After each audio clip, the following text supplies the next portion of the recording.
তোমরা যারা জয়েন করছো আমার সাউন্ড এবং ভিডিও ক্লিয়ার কিনা একটু কনফার্ম করো। আমার সাউন্ড এবং ভিডিও ক্লিয়ার কিনা একটু কনফার্ম করো তোমরা যারা জয়েন করছো। তো আমি তাহলে যদি সব কিছু ক্লিয়ার হয় তাহলে আমরা শুরু করে দিই। আজকে আমাদের 8V কমপ্লিট হবে।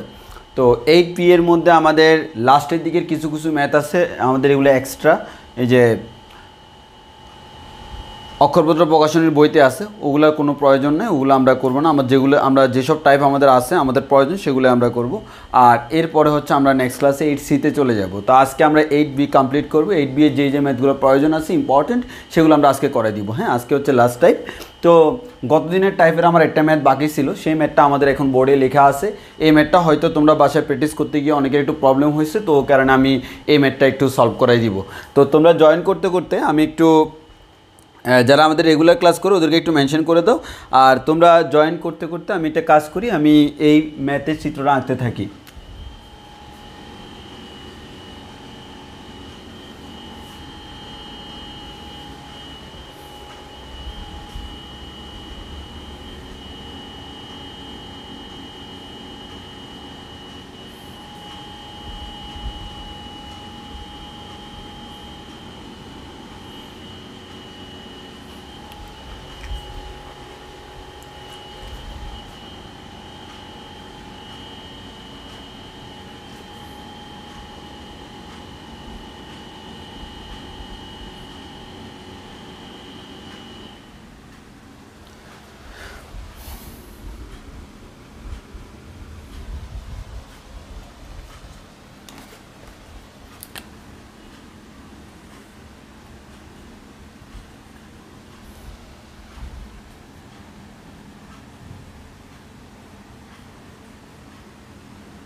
আচ্ছা, সাউন্ড ভিডিও সব কিছু ক্লিয়ার আছে কিনা কনফার্ম করো।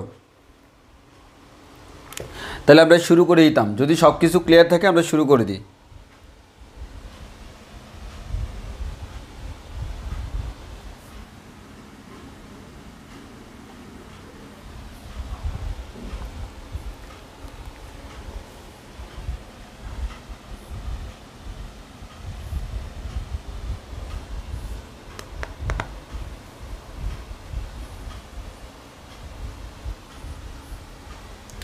ওকে, তাহলে আমরা একটু খেয়াল করি আমাদের যে কোয়েশ্চেনটা, একটু ভালো করে খেয়াল করো। তোমাকে কি বলা হলো, এটা কি রম্বসের মতো হয়েছে? হ্যাঁ হয়েছে মোটামুটি। আসো, বলা হলো রম্বস আকৃতি একখানা সুষম পাতের, তাহলে আমাদের এখানে একটা পাত আছে, দেখো এখানে কিন্তু তোমাকে বলছে রম্বস আকৃতির একটা পাত। হ্যাঁ, মানে দ্যাট মিনস তুমি বলতে পারো কি কিসের মতো বলা যায়, মনে করো আমাদের এরকম একটা পাতলা পাত আছে। হ্যাঁ, মনে করো এরকম একটা পাতলা পাত আছে, এই পাতটা হচ্ছে রম্বসের মতো। হ্যাঁ, তার সেটা দেখতে রম্বসের মতো পাত কিন্তু, হ্যাঁ এমন না যে কয়েকটা লাইন। হ্যাঁ, এরকম একটা পাত, মনে করো শিট এরকম একটা শিট বা আমাদের পাত আছে। যেহেতু পাত আছে, পাতের কিন্তু একটা কী আছে, ভর আছে। আর ভরটা কোথায় কাজ করবে, তার কেন্দ্রে কাজ করবে। তার ওজনটা তার কেন্দ্রে কাজ করবে। তাহলে যেহেতু এটা একটা পাত, হ্যাঁ এটা একটা পাত, যে আমরা যদি এটাকে আঁকি সুন্দর, মানে যদি পারফেক্টলি আঁকতে চাই তাহলে এরকম হবে। মনে করো এটা হচ্ছে একটা রম্বস, তো 3 ডাইমেনশনালি আঁকলে এটা হচ্ছে রম্বস আকৃতির একটা পাত, জাস্ট লাইক দ্যাট। তো আমরা তো আর এখানে আর এভাবে দেখাবো না, এই যে এরকম একটা পাত, ঠিক আছে। এই রম্বস আকৃতির একটা পাত যেটা আছে, জাস্ট লাইক দ্যাট, এরকম একটা পাত আছে। তাহলে এটা রম্বস আকৃতির পাত। তাহলে আমরা জানি একটা রম্বসের কেন্দ্র মানে হচ্ছে তার যে দুইটা কর্ণ আছে, তার কর্ণদ্বয়ের যে ছেদবিন্দু তাকে আমরা বলি তার কেন্দ্র। এই কেন্দ্রে তার ওজনটা কাজ করবে।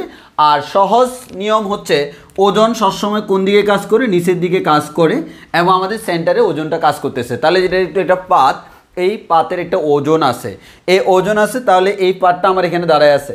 এখন এই যে পাতটা, এই পাতটাকে যদি তুমি এখানে রাখতে চাও তাহলে উপরের দিক থেকে বল প্রয়োগ করতে হবে না, কারণ এই ওজনের কারণে একটা পাত, এই যে মনে করো এটাই আমার সেই পাত, আমি যদি ছেড়ে দিই সেটা পড়ে যাবে। কেন? কারণ তার ওজনের কারণে পড়ে যাবে। তাহলে আমি তাকে কী করতে হবে, উপর থেকে টেনে ধরে রাখতে হবে। এই উপর থেকে টেনে ধরে রাখার জন্য আমরা কী করতে সেটা একটু দেখো। আগে বলো আমরা এটা বুঝছি কিনা, এটা বুঝছি কিনা, এটা হচ্ছে আমার রম্বস আকৃতির একটা পাত। আমরা এটা বুঝছি কিনা যে রম্বস আকৃতির যে একটা পাত, আমাদের এরকম রম্বস আকৃতির একটা পাত আছে। তো রম্বস আকৃতি একখানা পাত, তাহলে ভালোভাবে খেয়াল করো, রম্বস আকৃতি একখানা সুষম পাত। দেখো, সুষম হওয়ার কারণেই তার ওজনটা কেন্দ্রে কাজ করে। সুষম না হলে তো কোথায় কাজ করে সেটা আমরা ডিরেক্টলি বের করতে পারি না, এগুলো আমরা হায়ার লেভেলে বের করি, যে আমাদের ইঞ্জিনিয়ারিংয়ে আমাদের এগুলো বের করতে হয়। যদি সুষম না হয় তখন কি হয়, তখন প্রত্যেকটা অঞ্চল আলাদা আলাদা করে বের করতে হয়। তো তোমাদেরকে এটি সুষম মানে হচ্ছে সেন্টারে কাজ করে। তো সুষম পাতের একটি ধার মানে হচ্ছে বাহু, ধার মানে হচ্ছে কি চারদিকে যে এইচ ধার মানে হচ্ছে এক কথা আমরা বলতে পারি এটা বাহুগুলো, এই চারপাশের এটাকে আমরা বলি ধার। একটি ধার ভূমির সমান্তরালে, তাহলে খেয়াল করো এই ধারটা কার সমান্তরাল, এই যে দেখো এই ধারটা হচ্ছে ভূমির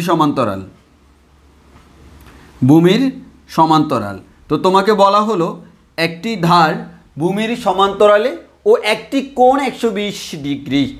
তাহলে ভালোভাবে খেয়াল করো, তোমাকে বলেই দিছে তারা এই রম্বসের একটি কোণ 120 ডিগ্রি। তাহলে আমি যদি এখন চিন্তা করে দেখি এই টোটাল রম্বসটা, এই রম্বসের মধ্যে কোণ কয়টা আছে, বা 4টা কোণ আছে। এই কোণটা, এই কোণটা, এই কোণটা, এই কোণটা। তো এখন সিম্পল হচ্ছে ভাইয়া, আমার বিপরীত দুইটা কোণ তো পরস্পর সমান, এই বিপরীত দুইটা কোণ পরস্পর সমান, কারণ তাহলে আমাদের এখানে মেইনলি কোণ কয় রকমের, 2 রকমের। একটা হচ্ছে ভাইয়া এইরকম, আর একটা হচ্ছে এইরকম। এখন তুমি একটু খেয়াল করো, তোমাকে বলছে একটি কোণ 120 ডিগ্রি হইতে হবে, তাহলে এই কোণটা কি 120 ডিগ্রি হওয়া সম্ভব? ইম্পসিবল না। কেন? 120 মানে 90 থেকে ছোট, 90 থেকে বড়, এই কোণটা তো 90 থেকে ছোট।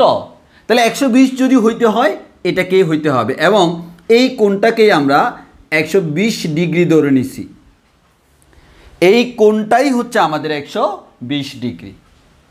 এবার একটু খেয়াল করে দেখো, এই কোণটা যদি আমাদের 120 ডিগ্রি হয়, এই কোণটা যদি আমাদের 120 ডিগ্রি হয়, অবভিয়াসলি আমরা বলতে পারবো এই কোণটা হচ্ছে 60 ডিগ্রি।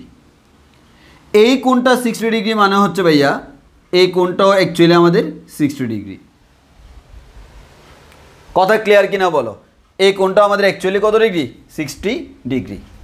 এবার আমাদের এই কর্ণ যেটা, এই কর্ণটা কোণটাকে সমান 2 ভাগে ভাগ করছে, এর মানে এটা যদি 60 ডিগ্রি হয়, এই কোণটা হচ্ছে 30 ডিগ্রি, এই কোণটা হচ্ছে 30 ডিগ্রি। মানে আমার যতগুলো কোণ বের করা যায় আমি সব বের করে ফেলতেছি। আবার তুমি যদি বলো ভাই এটা একটা সমকোণী ত্রিভুজ, এখানে এই কোণটা যদি 30 ডিগ্রি হয়, এই কোণটা 90 ডিগ্রি হয়, এটা অবভিয়াসলি 60 ডিগ্রি হবে, ঠিক কি না? এই কথাগুলো বুঝছি কিনা বলো? কোনগুলো আমি জাস্ট তোমাকে এখানে ওরা বলে দিছে একটি কোণ 120, কোনটি হওয়া সম্ভব?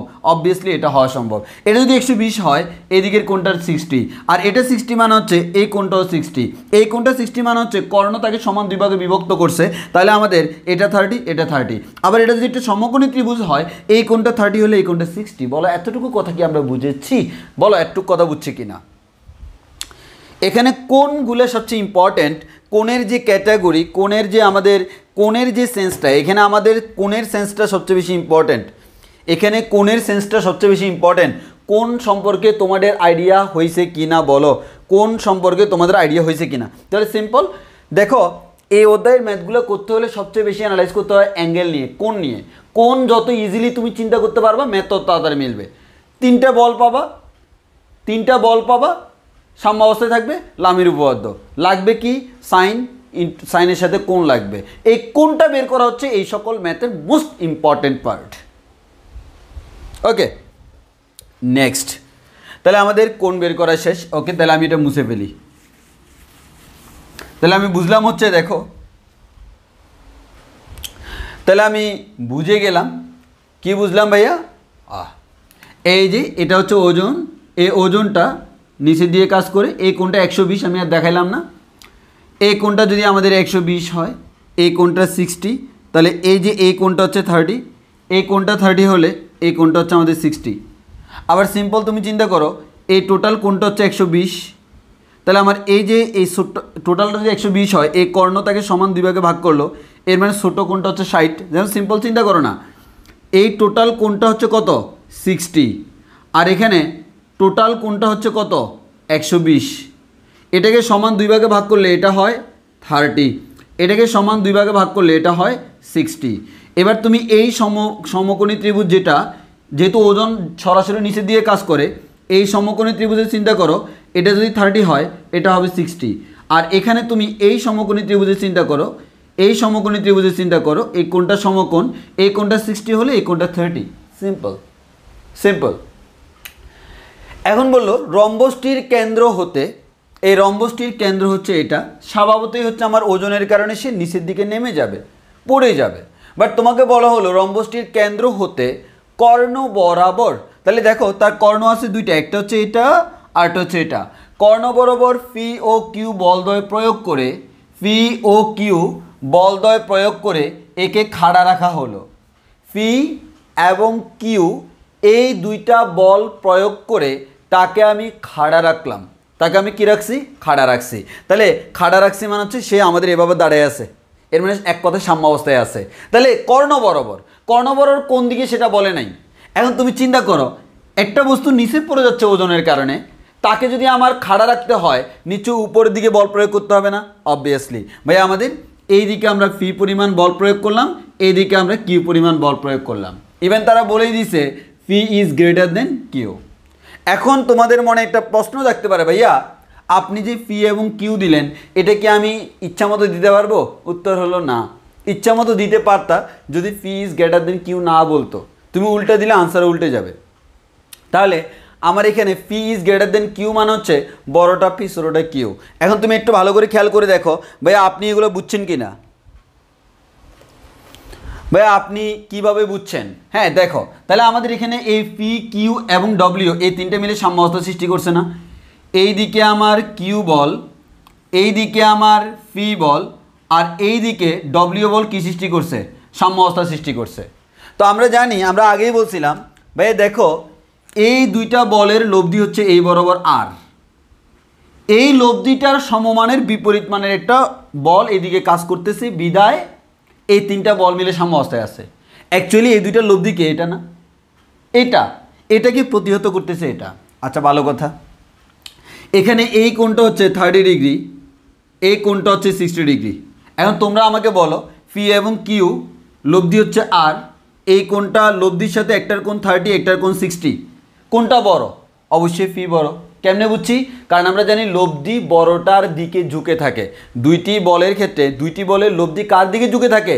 বড়টার দিকে। তাহলে আমি এই দিকে ফি দিলাম মানে হচ্ছে লব্ধির সাথে এই যে ডাব্লিউ এটা যদি হয় তাহলে তার লব্ধিটা এই বরাবর হবে, লব্ধির সাথে তার উৎপন্ন কোণ 30, আর এটা যদি হয় এক্ষেত্রে লব্ধির সাথে উৎপন্ন কোণটা 60। তাহলে কোনটা বড়? অবভিয়াসলি পি বড়, যেটা বড় লব্ধিটা তার দিকে ঝুঁকে থাকে। ওকে, তাহলে আমাদের এই কারণে আমি এইদিকে ফি দিছি, উল্টাপাল্টা দেওয়া যাবে না, উল্টাপাল্টা দেওয়া যাবে না। এখন আমাদের কাজ শেষ, বাকি মেথ অটোমেটিক মিলে যাবে। আমাদের কে কে সাম্যাবস্থায়, কে মিলে সাম্যাবস্থায় আছে? ফি, কিউ, ডব্লিউ, এই তিনটা মিলে আমার সাম্যাবস্থা সৃষ্টি করছে। তাহলে লামির উপপাদ্য থেকে পাই ফি ডিভাইডেড বাই সাইন অফ ফি বাদে বাকি কে কে আছে? কিউ এবং ডব্লিউ। কিউ এবং ডব্লিউ এর মধ্যবর্তী কোণ কত? ভাইয়া এটা হচ্ছে কিউ, এটা হচ্ছে ডব্লিউ, মধ্যবর্তী কোণ হচ্ছে এটা। এই কোণটা কত? সিম্পল, সামান্তরিকের কর্ণদ্বয় তো পরস্পরকে সমকোণে সমদ্বিখণ্ডিত করে, দ্যাট মিনস সমকোণে ছেদ করে, এর মানে এই কোণটা 90 ডিগ্রি আর এই কোণটা হচ্ছে 30 ডিগ্রি। এক কথায় আমরা বলতে পারি সাইন 90 + 30, 90 + 30। এই কিউ এবং ডব্লিউ এর মধ্যবর্তী কোণ এইটা হচ্ছে 90 আর এই কোণটা হচ্ছে 30, 90 + 30। এরপর আমরা বলতে পারি Q divided by sine, Q বাদে বাকি কে কে আছে? ভাই কিউ বাদে আছে আমার পি এবং ডব্লিউ। এই কোণটা কত? ভাই এই কোণটা হচ্ছে 90 আর এখানকার এই ছোট্ট কোণটা হচ্ছে 60, তাহলে 90 + 60, তাহলে আমরা বলতে পারি সাইন 90 + 60 ইকুয়ালস টু আমরা বলতে পারি R divided by sine, R এর সরি আর না, এখানে তো W divided by sine. W এর অপোজিট কোণকে? বাই ডব্লিউ এর অপোজিট মানে হচ্ছে পি এবং কিউ। দেখো পি এবং কিউ মানে হচ্ছে দুইটা কর্ণ পরস্পর সমকোণে থাকে রম্বসের ক্ষেত্রে। তাহলে আমাদের এই কোণটা হচ্ছে 90 ডিগ্রি, তাহলে আমরা উই ক্যান সে দ্যাট এটা হচ্ছে 90 ডিগ্রি। এখন তোমাকে রিলেশন করতে হবে কার কার সাথে? ভাই পি এবং কিউ এর সাথে। তাহলে তুমি বাকিগুলো কাউন্ট না করলেও চলে, তুমি শুধুমাত্র পি এবং কিউ কাউন্ট করবা। তাহলে পি কাউন্ট করলে সাইন 90 মানে হচ্ছে আমাদের কী হবে? সাইনটা আমাদের কজ হয়ে যাবে। তাহলে আমাদের cos 30 degree equals to Q divided by sine 90 আছে, তাহলে এটা সাইনটা কজ হয়ে যাবে, তাহলে আমাদের এটা হয়ে যাবে cos 60 degree, quadrant sense. Phi divided, তাহলে আমরা এখান থেকে সরাসরি বলতে পারি phi cos 60 degree equals to q cos 30 degree. তাহলে ফি কজ 60 ডিগ্রির মান কত? হাফ। আর কিউ কজ 30 ডিগ্রির মান কত? √3/2। তাহলে 2 চলে গেল, তাহলে আমরা পাইলাম ফি ইকুয়ালস টু √3 কিউ। কিন্তু তোমার প্রমাণ কিন্তু এটা বলে নাই, পরীক্ষা অনেক সময় প্রমাণ এটাও বলতে পারে, এটা বললে এটা। পরীক্ষায় তোমাকে বলছে পি স্কোয়ার, এর মানে বর্গ করতে হবে, বর্গ করলে পাবা P square equals to √3 square করলে 3, কিউ স্কোয়ার করলে Q square, and that's it. এটাই হচ্ছে আমাদের দেখানো হলো। বলো বুঝছি কিনা?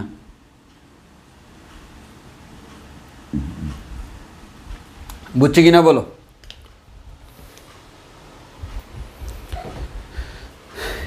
ম্যাথ শেষ।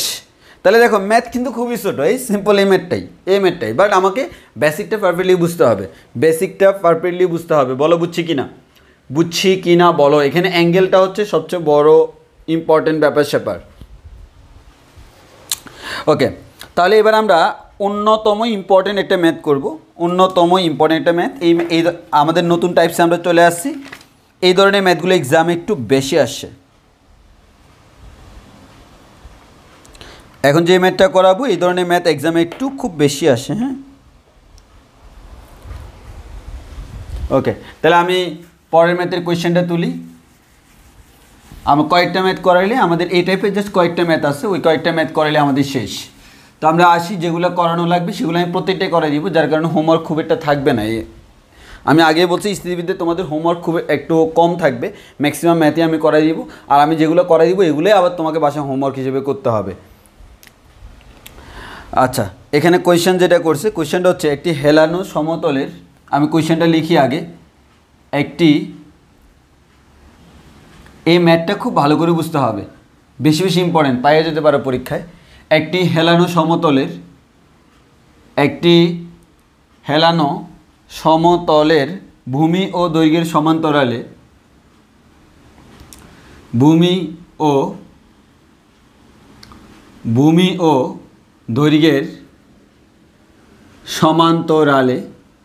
ভূমি ও দৈর্ঘ্যের সমান্তরালে যথাক্রমে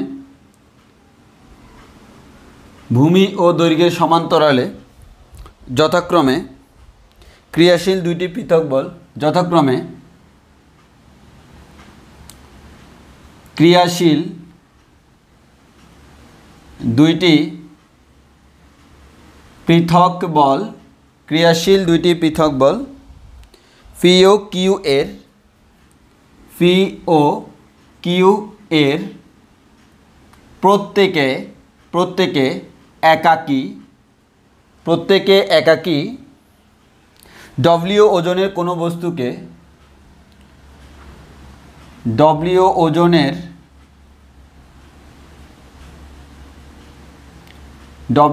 কোনো বস্তুকে সমতলের উপর স্থিরভাবে ধরে রাখতে পারে, সমতলের উপর স্থিরভাবে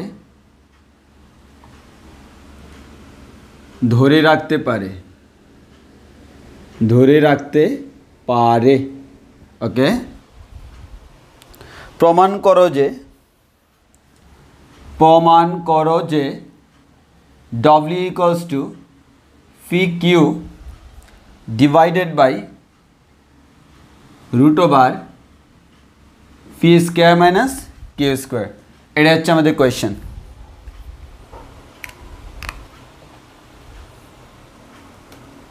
হ্যাঁ, এখানে আমার অ্যাঙ্গেলগুলো হচ্ছে সবচেয়ে বেশি ইম্পর্টেন্ট। আমি বারবার বলছি এই ম্যাথে এই অধ্যায়ের ম্যাথগুলোতে অ্যাঙ্গেলটা সবচেয়ে বেশি ইম্পর্টেন্ট। তুমি যদি স্মুথলি অ্যাঙ্গেল বের করতে পারবা তত স্মুথলি তোমার ম্যাথ মিলে যাবে। অ্যাঙ্গেলের সেন্সটা তোমার খুবই হাই হইতে হবে। তো আসলে এই ম্যাথটা তোমাকে একটু ভালোভাবে বুঝতে হবে। এই ম্যাথে বোঝার অনেক কিছু আছে। এই ম্যাথ ম্যাক্সিমাম ক্ষেত্রে দেখা যায় আমাদের ম্যাক্সিমাম স্টুডেন্ট এই ম্যাথটাই আসলে বুঝতে পারে না যে ম্যাথের কোয়েশ্চেনটা কী বলছে। আর কোয়েশ্চেন না বুঝলেও তুমি আনসার বের করতে পারার কোনো কারণ নাই। তাহলে আমরা একটু খেয়াল করে দেখি। বলা হয়েছে একটি হেলানো সমতলের, হ্যাঁ, তাহলে আমার একটা সমতল আছে। ওকে, তাহলে আমার মনে করো একটা সমতল আমি ধরে নিলাম ভাইয়া, এই যে এটা হচ্ছে আমার একটা সমতল, ওকে। হ্যাঁ, এই যে সমতল, এটা একটা সমতল, কিন্তু এই যে দেখো তলটা সমতল, একটি সমতল, তবে কি বলছে একটি হেলানো সমতল। তাহলে এটাকে আমরা বলি সমতল যেটা ভূমির সমান্তরাল বা ভূমিতে আছে। আর হেলানো মানে কি? হেলানো মানে হচ্ছে হেল দিয়ে আছে। যেমন আমরা মনে করো আমি বলি এখন আমি কি আছি, দাঁড়ায় আছি। আর আমি যদি বলি এখন আমি কিভাবে আছি, আমি হেলিয়ে আছি, মানে একটু বাঁকা হয়ে আছি। তাহলে এই যে হেলানো তল মানে হচ্ছে, দেখো এটা হচ্ছে ভূমির সমান্তরাল একটু বাঁকা, অর্থাৎ ভূমির সাথে একটা কোণ উৎপন্ন করলো। এখন এটাকে বলে হেলানো। ভূমির সমান্তরাল হেলানো, কাহিনী বুঝছো তো? তাহলে এটা হচ্ছে একটা হেলানো তল। এই যে আমার একটা হেলানো তল আছে, এই হেলানো তলের উপর আমাদের হেলানো তল যেটা আছে, এই হেলানো তলের উপর একটা বস্তু রাখবো। বস্তুই তো পাই না,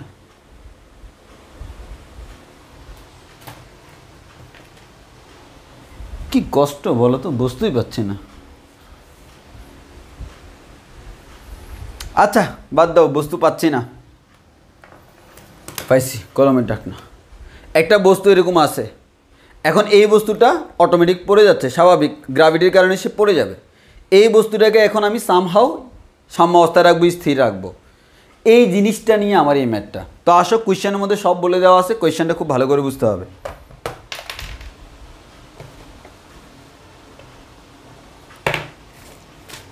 আচ্ছা, এবার একটু খেয়াল করে দেখো। তাহলে ওরা কোয়েশ্চেনে কী বললো, দেখো তোমাকে বলা হলো একটি হেলানো সমতলের। তাহলে আমি আগে চিত্রটা ড্র করি, আগে তোমাকে ম্যাথের কোয়েশ্চেনটা বুঝাই খুব ভালোভাবে। তো আসো, তাহলে আমি একটি হেলানো সমতল নিই। এখানে আমি তল একটা নিব, তবে দেখো আমি আবারও বলতেছি তল একটা, একই তলকে আমি দুইবার আঁকবো। আবারও বলতেছি একই তলকে কয়বার আঁকবো, আমি একই তলকে দুইবার আঁকবো। কেন দুইবার আঁকবো? কারণ কোয়েশ্চেনে এখানে দুইবার বলা আছে। কেমনে দুইবার বলা, আমি কোয়েশ্চেন পরেই তোমাকে বলতেছি। কোয়েশ্চেনে দুইবার বলা আছে, ওই কারণে। একই তল মানে এটা সেম, বাট এখানে দুইটা কেস দেওয়া আছে। এই তলে দুইবার দুই ধরনের ঘটনা ঘটে। তো দুই ধরনের ঘটনার জন্য আমি দুইটা তল আঁকলাম। এখন এই হেলানো তল কত কোণ উৎপন্ন করে? হেলানো তল মানে হচ্ছে একটা কোণে থাকে, সেই কোণটাকে আমি ধরে নিলাম আলফা। আমি জানি না কোণটা কত, এটা আমি আমার ইচ্ছা মতো ধরতে পারবো, যেহেতু তারা দিয়ে দেয় নাই। তাহলে হেলানো তলে বলা হলো, তাহলে হেলানো তল মানে কি? ভূমির সাথে হেলানো। ভূমির সাথে কত কোণে হেলানো? আলফা কোণে হেলানো। দিস ইজ ভূমি। এবার বলা হলো তোমাকে কি বলছে, খুব মনোযোগ দিয়ে খেয়াল করতে হবে। হেলানো সমতলের ভূমি ও দৈর্ঘ্যের সমান্তরালে কি বললো ভূমি ও দৈর্ঘ্য ভূমি বলতে কি বুঝি ভাইয়া এটা হচ্ছে ভূমি এটা হচ্ছে কি ভূমি আর দৈর্ঘ্য মানে কি তলের দৈর্ঘ্য এটা হচ্ছে কি দৈর্ঘ্য তাহলে বলা হলো ভূমি ও দৈর্ঘ্যের সমান্তরালে যথাক্রমে ক্রিয়াশীল দুইটি পৃথক বল দুইটি পৃথক বল কে কে পি এবং কিউ পিটা কোন বরাবর কাজ করে পিটা ভূমি বরাবর কাজ করে আর কিউটা কোন বরাবর কাজ করে দৈর্ঘ্য বরাবর কাজ করে কথাটা খেয়াল করো এখন এটা কি ডানে কাজ করবে না বামে কাজ করবে উপর দিয়ে কাজ করবে না নিচে দিয়ে কাজ করবে সেটা আমার পরের বিষয় আগে হচ্ছে আমি দেখলাম ভূমির সমান্তরালে এদিকেও কাজ করতে পারে এদিকেও কাজ করতে পারে কোন দিকে বলে নাই দৈর্ঘ্যের সমান্তরালে এদিকেও কাজ করতে পারে এদিকেও কাজ করতে পারে তবে এই লাইন বরাবর কাজ করবে তাহলে তোমাকে বলে দিল কি দেখো একটি হেলানো সমতলের ভূমি ও দৈর্ঘ্যের সমান্তরালে যথাক্রমে দুইটি পৃথক বল পি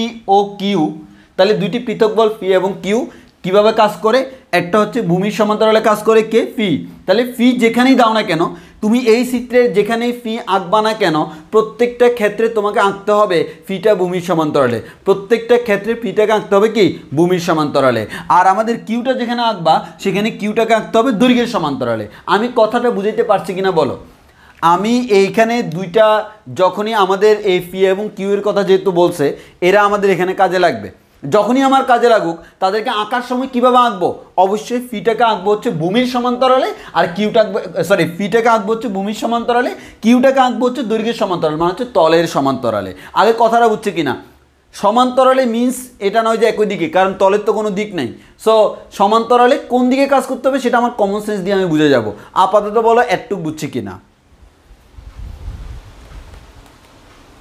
আপাতত বলো একটু বুঝছি কিনা যে আমার এই লাইনটার মর্ম এটি হেলানো তলের সমতলের ভূমি ও দৈর্ঘ্যের সমান্তরালে যথাক্রমে ক্রিয়াশীল দুইটি পৃথক বল পি ও কিউ তাহলে দুইটি পৃথক বল পি এবং কিউ এরপরের লাইনটা আমরা পড়ব তবে লাইনটা পড়ার আগে বলো একটু বুঝছি কিনা আগে বলো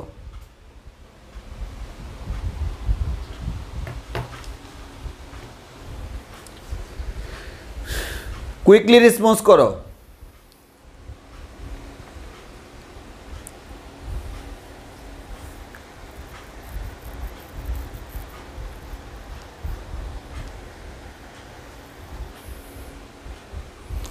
ওকে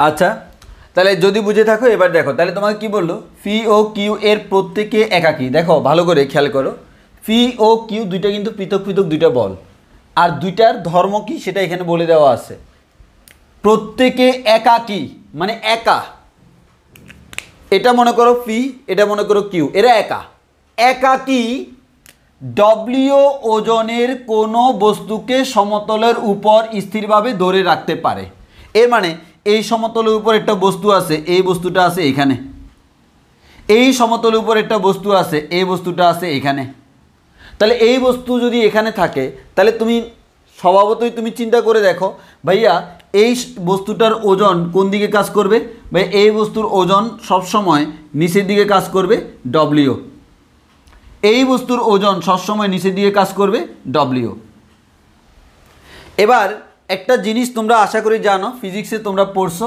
কোন একটা বস্তু যখন কোন একটা তলের উপর থাকে কোন একটা তলের উপর যখন কোন একটা বস্তু থাকে বস্তুর যে ওজনটা আমাদের বস্তুর যে ওজনটা যদি মনে করে এদিকে ডব্লিউ হয় এই কোণটা যদি মনে করো থিটা হয় তাহলে আমরা বলতে পারি ওজনের একটা উপাংশ এদিকে ডব্লিউ কস থিটা এদিকে একটা উপাংশ হচ্ছে ডব্লিউ সাইন থিটা তোমরা ফার্স্ট ইয়ারে নিউটনীয় বলবিদ্যার মধ্যে পড়ার কথা ফিজিক্সে তো এখন এই যে তল এই কোন একটা বস্তুর ওজন ডব্লিউ বস্তুটা কোন একটা তলে আসে এই কথাটার মানে হচ্ছে তলের লম্ব বরাবর তল বরাবর সে এই পরিমাণ বল প্রয়োগ করছে আর নিউটনের তৃতীয় সূত্র বলে প্রত্যেক ক্রিয়ারও সমান ও বিপরীত প্রতিক্রিয়া আছে তাহলে তল বরাবর সে যে পরিমাণ বল প্রয়োগ করলো তার ঠিক বিপরীতে আমাদের সেই পরিমাণ প্রতিক্রিয়া বল সৃষ্টি হবে আরটাকে আমরা বলতেছি কি প্রতিক্রিয়া বল রিঅ্যাকশন তাহলে কোন একটা বস্তু যখন কোন একটা তলে থাকে তার উপর অবশ্যই কি কাজ করে ভাইয়া একটা প্রতিক্রিয়া বল কাজ করে এটা কি কাজ করে ভাইয়া প্রতিক্রিয়া বল কাজ করে তাহলে এই বস্তুটার উপর তলের একটা প্রতিক্রিয়া বল কাজ করবে আর প্রতিক্রিয়া বল সবসময় কোন দিকে কাজ করে তলের লম্ব বরাবর এখন আমি ধরে নিলাম এখানে যে প্রতিক্রিয়া বল এই তলের লম্ব বরাবর দেখো, এই তলের লম্ব বরাবর প্রতিক্রিয়া বল, এটাকে নাম দিলাম হচ্ছে আর। আর এখানে তলের লম্ব বরাবর প্রতিক্রিয়া বল, এটাকে নাম দিলাম হচ্ছে আর প্রাইম। কারণ দুইটা প্রতিক্রিয়া তো সেম হবে না, বা হবে কিনা আমরা জানি না, ওই কারণে একটা প্রতিক্রিয়াকে নাম দিলাম হচ্ছে আর রিয়াকশন, আর এটাকে নাম দিলাম হচ্ছে আর প্রাইম। তাহলে আমরা একটা কথা বলতে পারি যে কোনো একটা বস্তু যখন কোনো একটা তলের উপর আসে, তাহলে এই ক্ষেত্রে আমার একটা কী কাজ করে, তলের উপর একটা, যেটাকে ফিজিক্সে অবিলম্ব প্রতিক্রিয়া বলা হইতো, অবিলম্ব প্রতিক্রিয়া বা একটা রিয়াকশন ফোর্স আর কাজ করে। তাহলে যদি এটা কাজ করে, এবার দেখো তাহলে স্বাভাবিক হিসাব নিকাশ কি, দেখো এই বস্তুটা সেম সিচুয়েশন, এই বস্তুটার ওজন নিচের দিকে কাজ করে, অবিলম্ব প্রতিক্রিয়া আর এই দিকে কাজ করে, এখানেও ওজন নিচের দিকে কাজ করে, অবিলম্ব প্রতিক্রিয়া আর এই দিকে কাজ করে। তাহলে স্বভাবতই বস্তুটা আস্তে আস্তে নিচের দিকে পড়তে থাকবে। এখন এই বস্তুটাকে যদি আমি স্থির রাখতে চাই, তাহলে নিশ্চয়ই আমাকে উপরের দিকে বল প্রয়োগ করতে হবে। হ্যাঁ, আসো কীভাবে করতেছি। বলা হলো ফি এবং কিউ এর প্রত্যেকে একাকী ডব্লিউ ওজনের বস্তুটাকে স্থিরভাবে ধরে রাখতে পারে। অর্থাৎ ফিকে যদি বলি তুমি একে ধরে রাখো, সেও পারে, কিউকে যদি বলি সেও পারে, আলাদা আলাদা। তাহলে আমি যদি বলি ফি এটাকে ধরে রাখবে, ফি এটাকে ধরে রাখবে, তাহলে ফি কোন দিকে কাজ করে, ভাই তল বরাবর। তাহলে এই তল বরাবর যদি ফি কাজ করে, তুমি নিজেই চিন্তা করো এই পয়েন্টে ফিটা কি আমার ডান দিকে কাজ করবে না? অবশ্যই। কারণ তুমি কি মনে হয় এদিকে বল প্রয়োগ করলে এটা কি আমার সাম্যাবস্থায় থাকবে না, এটা আরও দ্রুত পড়ে যাবে। সো আমার ফিটা কাজ করবে কোন বরাবর, তল বরাবর এই দিকে, সরি আমাদের ভূমি বরাবর এই দিকে কাজ করবে। তাহলে দেখো ফি আর ডব্লিউ এই তিনটা বল মিলে একটা সাম্যাবস্থার সৃষ্টি করবে। সিমিলারলি এখানে দেখো আর প্রাইম, তাহলে আমাদের এখানে তল বরাবর বা দৈর্ঘ্য বরাবর একটা বল কাজ করবে কিউ, তাহলে নিশ্চয়ই সেই কিউটা হবে আমাদের উপরের দিকে। কারণ কিউটা যদি উপরের দিকে না হয় নিচের দিকে হয়, তাহলে তো বস্তু আরও দ্রুত পড়বে। তোমাকে বলছে স্থিরভাবে ধরে রাখতে পারে, ডেট মিনস সাম্যাবস্থায় থাকবে।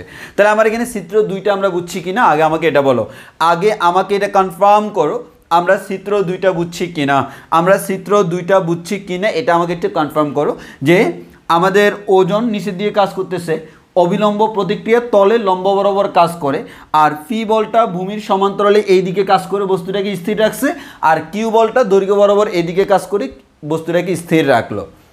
এখন এই ফি ডব্লিউ আর এই তিনটা বস্তু মিলে আমার সাম্যাবস্থা সৃষ্টি করে, কিউ ডব্লিউ আর প্রাইম এই তিনটা বস্তু মিলে আমার সাম্যাবস্থা সৃষ্টি করে। তোমাকে প্রমাণ করতে হবে W equals to phi Q divide by root over P square minus Q square. তাহলে খেয়াল করে দেখো, এই চিত্রে ফি আছে, কোনো কিউ নাই, এই চিত্রে কিউ আছে, কোনো ফি নাই। এই চিত্র থেকে একটা লামির উপপাদ্য পাবো, এই চিত্র থেকে একটা লামির উপপাদ্য পাবো। এখানে যেটা পাবো সেখানে ফি এর রিলেশন পাবো, এখানে যেটা পাবো সেখানে কিউ এর রিলেশন পাবো। কিন্তু ফাইনালি কিন্তু আমাকে দুইটাকে একসাথে করতে হবে। তাহলে আমাকে এমনভাবে ক্যালকুলেশন করতে হবে যাতে করে দুই জায়গার ইকুয়েশনকে একসাথে মার্জ করতে পারি। দুই জায়গার ইকুয়েশনকে একসাথে মার্জ না করলে তো তুমি ফি কিউকে পাশাপাশি পাবা না, কারণ এই চিত্র থেকে কিউ পাওয়া সম্ভব না, এই চিত্র থেকে ফি পাওয়া সম্ভব না, এবং দুইটা চিত্র আমার একসাথে অ্যাপ্লাই করা সম্ভব না। প্রত্যেকটা চিত্র আলাদা আলাদা করে যেহেতু ধরে রাখে, তোমাকে আলাদা আলাদা করে সূত্র করতে হবে। আগে বলে এটা বুঝছি কিনা।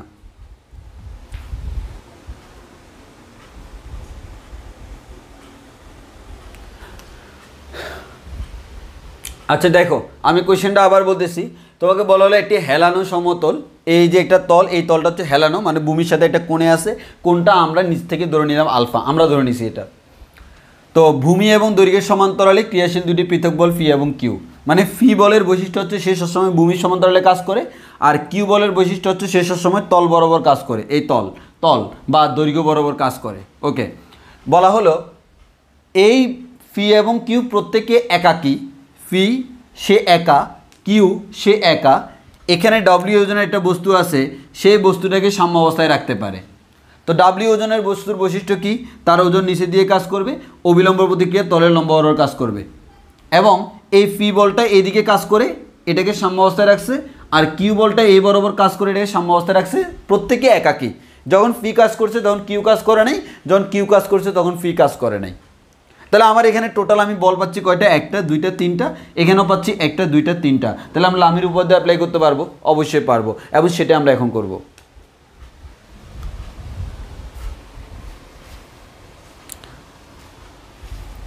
ওকে, আচ্ছা যেহেতু বুঝছো, এবার তোমাদের একটু কোণের সেন্স দিই। হ্যাঁ, কোণের সেন্স দিই। এই কোণটা যেহেতু আলফা, তাহলে বুঝতে পারতেছো এটা ভূমির সমান্তরাল এই রেখাটা, এই কোণটা অবভিয়াসলি আলফা হবে। অবিলম্ব প্রতিক্রিয়া তলের সাথে লম্ব, এর মানে এটা যদি আমার তল হয়, এই কোণটা হচ্ছে 90 ডিগ্রি, এই কোণটাকেও 90 ডিগ্রি বলা যায়। এবার একটু মনোযোগ দিয়ে খেয়াল করে দেখো, ওজন যেহেতু নিচে দিয়ে কাজ করতেছে, এই কোণটাও কিন্তু 90 ডিগ্রি। এবার এটা যদি একটা সমকোণী ত্রিভুজ হয়, এই কোণটা এক সমকোণ, তাহলে এটা যদি আলফা হয়, এই কোণটা অবভিয়াসলি 90 মাইনাস আলফা হবে। এগুলো জাস্ট আমি এমনি এমনি বের করে রাখলাম, লাগলে ইউজ করব। এই চিত্রে খেয়াল করো, এই কোণটা 90 ডিগ্রি, এই কোণটা আলফা হলে এই কোণটা 90 মাইনাস আলফা, এই কোণটাও 90 ডিগ্রি। এই কোণটা কত জানি না, জানবো। এই কোণটা কত জানবো না কেন? এই যে দেখো, আমরা যদি একটা এরকম একটু ডটেড লাইন এঁকে ফেলি, ভূমির সমান্তরালে একটা ডটেড লাইন এঁকে ফেলি, এবার কিন্তু ঠিকই আমি জানি কি জানি ভাই, এই কোণটা হচ্ছে 90 আর এই কোণটা হচ্ছে আলফা। তাহলে কোণের সেন্স আমার ক্লিয়ার। এবার আমরা এখানে লামির উপপাদ্য অ্যাপ্লাই করব, এখানেও লামির উপপাদ্য অ্যাপ্লাই করব। তো দুইটা ক্ষেত্রে লামির উপপাদ্য অ্যাপ্লাই করে আমরা ক্যালকুলেশন করব। ওকে, তাহলে আমরা এতটুকু যদি বুঝে থাকি আমাকে একটু কমেন্ট করো, এতটুকু বুঝে থাকলে কমেন্ট করো, কারণ এতটুকু বুঝলে আমার মোটামুটি ম্যাথটা শেষ, বাকিটা হচ্ছে আমার ক্যালকুলেশন। এখানে আমরা এখন ক্যালকুলেশন করি, তোমাদেরকে বাকিটা প্রমাণ করাবো।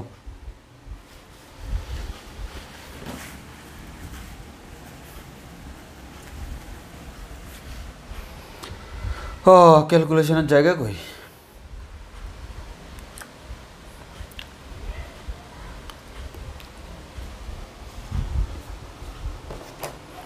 আচ্ছা, এবার দেখো আমরা ক্যালকুলেশন করব।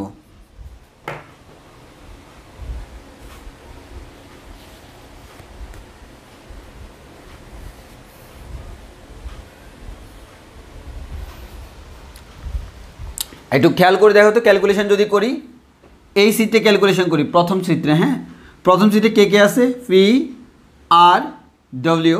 তাহলে আমি প্রথমে যদি আমরা নিই, ফিকে যদি নিই, ফি ডিভাইডেড বাই সাইন, ফি এর অপোজিট কোনটা কত দেখো তো ভাই, ফি বাদে বাকি দুইটা হচ্ছে আর এবং ডব্লিউ। আর এবং ডব্লিউ এর মধ্য দিয়ে কোন হচ্ছে এই পুরো কোণটা, এই কোণটা হচ্ছে 90 ডিগ্রি আর এই কোণটা হচ্ছে 90 মাইনাস আলফা। তাহলে আমার এটা হচ্ছে 90 ডিগ্রি প্লাস 90 ডিগ্রি মাইনাস আলফা। তাহলে আমরা একসাথে বলতে পারি এটা হচ্ছে 90 plus 90 minus alpha phi divided by এটা equals to Q divided by, যেহেতু জায়গা নাই আমি এভাবে লিখতেছি, Q divided by, sorry Q কোত্থেকে আসলো, ফি এর পরে আর আসলো, R divided by sine. R এর অপোজিট, আর বাদে কে কে আছে ভাই, আর বাদে ফি এবং ডব্লিউ আছে, মধ্য দিয়ে কোন হচ্ছে 90 sine 90 equals to W divided by sine. W এর অপোজিট কে আছে ভাই, এটা যদি ডব্লিউ হয় তার অপোজিট মান হচ্ছে ফি এবং আর এর মধ্যবর্তী কোণ। এই ফি এবং আর এর মধ্যবর্তী কোণ হচ্ছে এটা, এই কোণটা 90, এই কোণটা alpha, that means 90 plus alpha.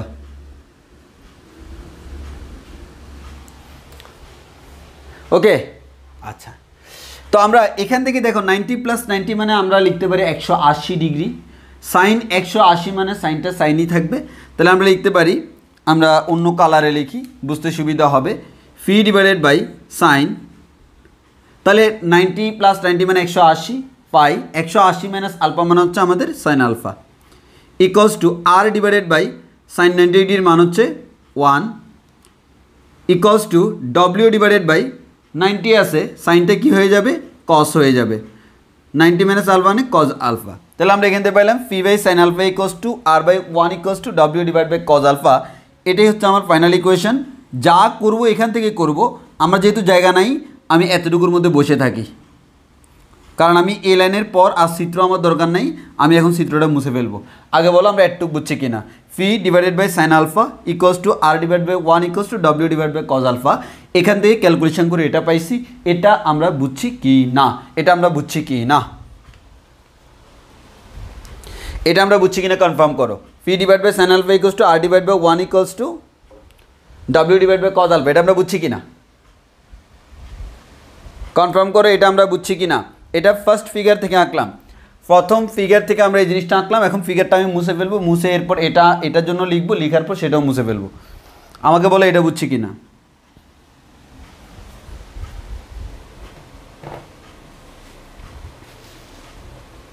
এটা ক্লিয়ার কিনা, তাড়াতাড়ি তাড়াতাড়ি ক্লিয়ার কিনা।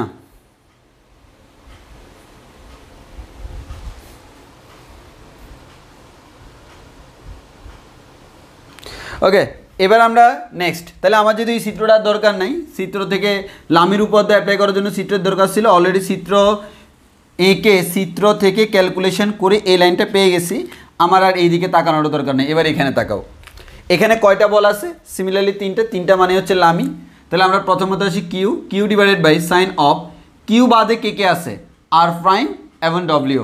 তাহলে দেখো আর প্রাইম ডব্লিউ, এই কোনটা হচ্ছে 90 আর এই কোনটা হচ্ছে 90 মাইনাস আলফা। তাহলে আমরা এখান থেকে আগের মতো বলতে পারি 90 plus 90 minus alpha equals to, আরেকটা হচ্ছে R prime divided by sine R prime বাদে কে কে আছে? ভাই আর প্রাইম বাদে আছে কিউ এবং ডব্লিউ, কিউ এবং ডব্লিউর মধ্যে দিয়ে কোন হচ্ছে এটা মানে হচ্ছে 90 আর এটা মানে হচ্ছে আলফা। তাহলে বলা যায় 90 প্লাস আলফা ইকুয়ালস টু, বাকি আছে ডব্লিউ ডিভাইডেড বাই ডব্লিউর বাদে কে কে আছে? আর প্রাইম এবং কিউ, মধ্যবর্তী কোণ 90, তাহলে আমরা বলতে পারি সাইন 90 ডিগ্রি। তাহলে আমরা এখান থেকে ক্যালকুলেশন করে বলতে পারি কিউ ডিভাইডেড বাই, আমাদের এখানে 90 প্লাস 90 মানে 180, সাইন 180 ডিগ্রি মাইনাস আলফা, সাইনটা সাইন থাকবে, তাহলে এটাকে আমরা বলতে পারি সাইন আলফা। 180 মাইনাস মানে হচ্ছে আমাদের সেকেন্ড কোয়াড্রেন্টে সাইন পজিটিভ, আমি একসাথে লিখে ফেললাম। আর প্রাইম ডিভাইডেড বাই এখানে বলা যায় cos alpha, R W divided by এখানে বলা যায় 1। তাহলে এটা হচ্ছে আমাদের সেকেন্ড চিত্র থেকে পাইলাম। এবার এখান থেকে আমরা বিভিন্ন প্রমাণ করব। আগে আমরা বলি এটুক আমরা বুঝছি কিনা বলি, এটুক বুঝলে আমরা বাকি প্রমাণটা খুব ইজিলি করে ফেলতে পারবো। এতটুকু যদি আমরা বুঝে থাকি তাহলে বাকি প্রমাণটা আমরা খুব ইজিলি করে ফেলতে পারবো। এতটুকু বুঝে থাকলে প্রমাণটা আমরা খুব ইজিলি করে ফেলতে পারবো। আগে বলো আমরা এতটুকু বুঝছি কিনা।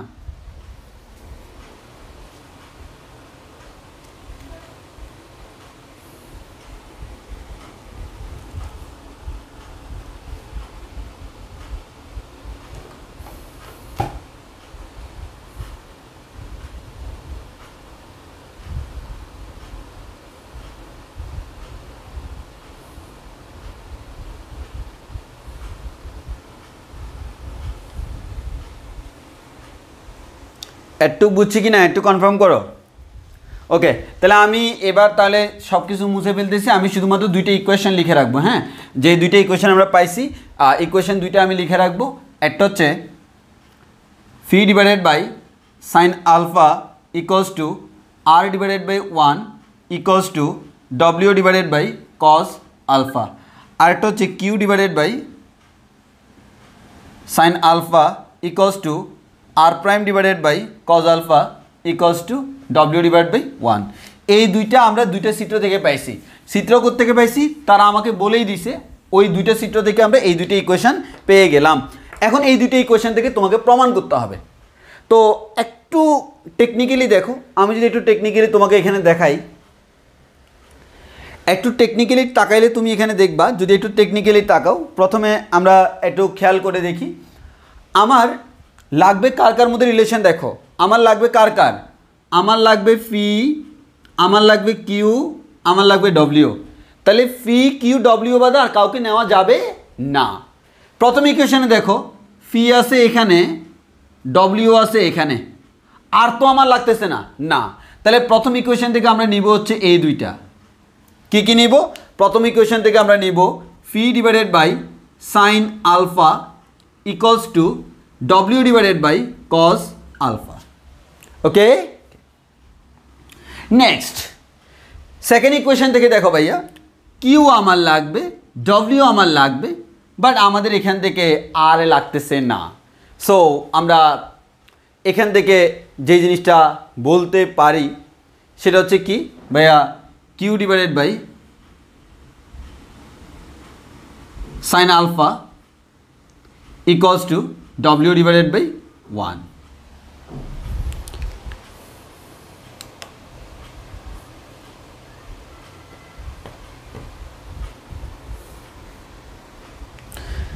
এবার একটু মনোযোগ দিয়ে খেয়াল করো। তো আমার প্রমাণে কিন্তু দেখো ফি এবং কিউ একসাথে মার্জ করা আছে, তাহলে আমার এই ইকুয়েশন আর ইকুয়েশনকে একসাথে করতে হবে। তো একসাথে করতে হলে তোমাদেরকে একটা জিনিস দেখাই, সেই জিনিসটা কি খুব মনোযোগ দিয়ে খেয়াল করো। 1/sin আলফা ইকুয়ালস টু আমরা বলতে পারি W/Q। 1/sin মানে কি cosec, cosec alpha equals to W/Q। দেখো দুইটা ইকুয়েশনকে একসাথে করবা, আলফা কিন্তু তোমার প্রশ্নে নাই, এর মানে আলফাকে তাড়াইতে হবে। আলফাকে তাড়ানোর জন্য কি করতে হবে, আলফার একটি ইকুয়েশন জানতে হবে। যেমন ফর এক্সাম্পল আমাদের এক জায়গায় আছে সাইন আর এক জায়গায় আছে কস, আমরা লিখে দিতে পারবো sine square alpha plus cos square alpha equals to 1। আমার এক জায়গায় আছে সেক আরেক জায়গায় আছে টেন, আমি লিখে দিতে পারবো sec square alpha minus tan square alpha equals to 1। আমার এক জায়গায় আছে কোসেক আরেক জায়গায় আছে কট, তাহলে আমি লিখে দিতে পারবো cosec square alpha minus cot square alpha equals to 1। এবং এখানে আমার কোসেক আছে, তাহলে এখানে কি আনা লাগবে, কট। কট মানে কি কজের নিচে সাইন আসবে, তাহলে আমি এই কসটাকে এখানে পাঠাই দিই, cos alpha divided by sine alpha equals to আমরা বলতে পারি W/φ। তাহলে কস বাই সাইন মানে কি কট, তাহলে কট আলফা ইকুয়ালস টু আমরা পাচ্ছি W/φ। এখন আমার সূত্র বানানোর জন্য দেখো দুইটাকে একসাথে করতে হলে কী করতে হবে, সূত্র বানাইতে হবে। তাহলে আমার আছে কোসেক আর কট, আমার তো লাগবে কোসেক স্কোয়ার কট স্কোয়ার, তাহলে আমরা বলতে পারি cot square alpha equals to W/φ, W square divide by phi square, আর cosec square alpha equals to W square divided by Q square. এই যে প্রমাণ তো হয়েই গেছে, এখানে কোসেক স্কোয়ার আছে, এখানে কট স্কোয়ার আছে। আমরা জানি cosec square alpha minus cot square alpha equals to হচ্ছে 1। কোসেক স্কোয়ার আলফা এর মান কত, W square by phi square, minus cot square alpha এর মান কত, W square divided by Q square equals to হচ্ছে 1। কার মান বের করতে হবে, W এর মান। তাহলে আমরা এখান থেকে যে কাজটা করতে পারি, W স্কোয়ার কমন নিয়ে নিই, 1/φ স্কোয়ার মাইনাস 1/কিউ স্কোয়ার ইকুয়ালস টু 1। এখান থেকে আমরা বলতে পারি W square phi square Q square যদি লসাগু নিই, তাহলে আমরা বলতে পারবো Q square minus phi square equals to 1।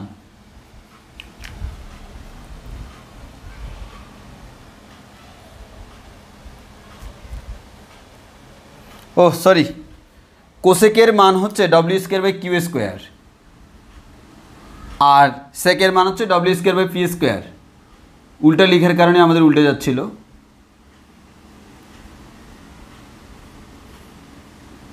এখানে phi square minus Q square আসবে, যেভাবে তারা দিবে সেভাবে আনসার আসবে। তাহলে আমরা এখান থেকে বলতে পারি W স্কোয়ার ইকুয়ালস টু বজ্রগুণন করলে উপরে যায় ফি স্কোয়ার কিউ স্কোয়ার, নিচে যায় ফি স্কোয়ার মাইনাস কিউ স্কোয়ার। এবার যদি আমরা রুটটাকে অপোজিটে পাঠাই, W ইকুয়ালস টু আসবে আমাদের ফি স্কোয়ার কিউ স্কোয়ারকে রুট করলে আসবে ফি কিউ, আর ফি স্কোয়ার মাইনাস কিউ স্কোয়ারকে করলে পাবো root over phi square minus Q square. That's it, এটাই আমার প্রমাণ হয়ে গেছে। বলো বুঝছি কিনা।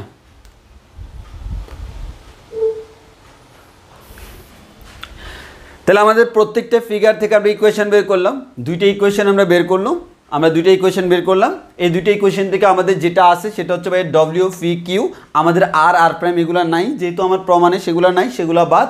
আমি এখান থেকে একটা ইকুয়েশন বের করলাম, এখান থেকে একটা ইকুয়েশন বের করলাম। তো এখান থেকে আমার আলফাটাও কিন্তু কোয়েশনে নাই, তাহলে আমাকে ত্রিগোণমিতিক এমন একটা সূত্র ব্যবহার করতে হবে যাতে করে আমার আলফাটাকে ভ্যানিশ করা যায়। ফর এক্সাম্পল আমি কোসেক আলফা এর মান জানি, কট আলফা এর মান জানি, তাহলে cosec square minus cot alpha এর মান হচ্ছে 1, এদের মান বসাই দিলে আলফা আর নাই।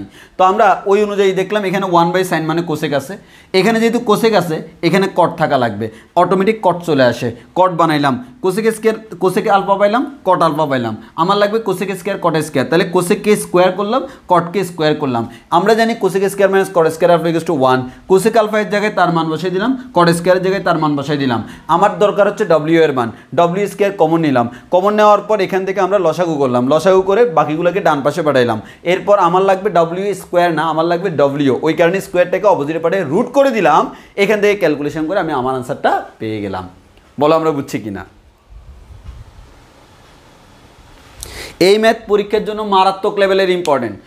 তোমাদের বইয়ের ভিতরে এটা হচ্ছে অক্ষরগত প্রকাশনী বইয়ের উদাহরণে দেওয়া আছে, সেম টাইপের একটা ম্যাথ বইয়ের ভিতরেও আছে, সেই ম্যাথটা তোমাদের করতে হবে। সেম টাইপের দুইটা ম্যাথ আছে, সেই ম্যাথে দেখবে এখানে Q square minus P square.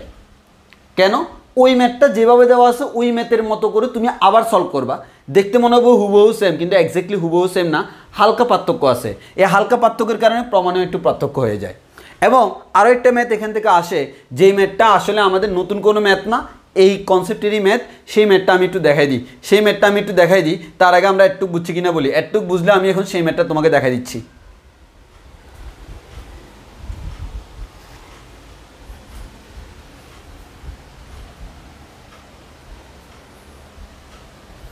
আরেকটা প্রমাণ যেটা আসে এখানে নাই, তবে বইয়ের ভিতরে আছে, এক্সট্রা প্রমাণ হিসেবে আমরা বলতে পারি W equals to R prime,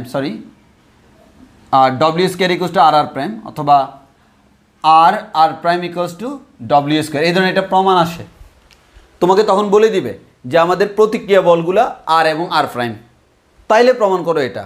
প্রতিক্রিয়া বল যদি আর1 আর2 হয়, আর1 আর2 ইকুয়ালস টু ডব্লিউ স্কোয়ার প্রমাণ করতে বলবে, যেটাই বলে। অথবা আমরা অন্যভাবে বলতে পারি, অনেক সময় এভাবে বলতে পারি W equals to root over R prime, যেটাই বলুক না কেন, তোমাকে যেটাই বলুক সেটা তুমি প্রমাণ করবা। তো আসো সেই প্রমাণটা আসলে কীভাবে করব। সেই প্রমাণটা খুবই ইজি। তো সেই প্রমাণে কে কে আছে দেখো, সেই প্রমাণে আসে হচ্ছে তোমার আর এবং আর প্রাইম ডব্লিউ, ফি কিউ নাই।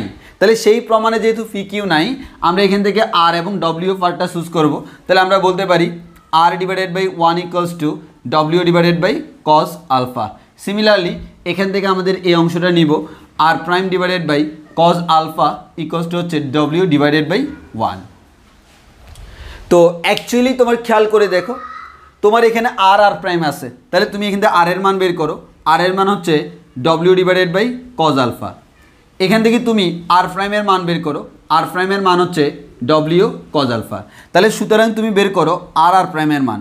আর প্রাইম সমান কত লেখা যায়, আর এর মান হচ্ছে W divided by cos alpha into R প্রাইমের মান হচ্ছে W cos alpha. Cos alpha cancel out, তাহলে আমরা বলতে পারি আর প্রাইমের মান হচ্ছে ডব্লিউ স্কোয়ার।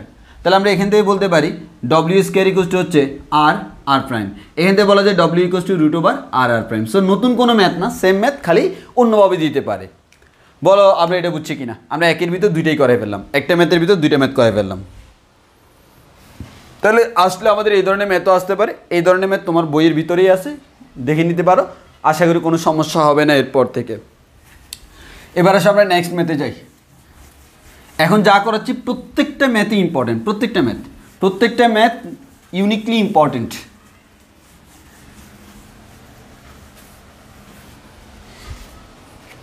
স্থিতিবিদ্যার এটা কমন প্রবলেম হচ্ছে, আমাদের স্থিতিবিদ্যা হচ্ছে আমাদের প্রত্যেকটা ম্যাথে আসলে আলাদা করে বোঝানো লাগে, কারণ তোমার একই টাইপসের ম্যাথ অনেকগুলো নাই। আসলে অন্যান্য অধ্যায়ে যেরকম থাকে এক টাইপসের অনেকগুলো ম্যাথ, ওরকম নাই স্থিতিবিদ্যায়।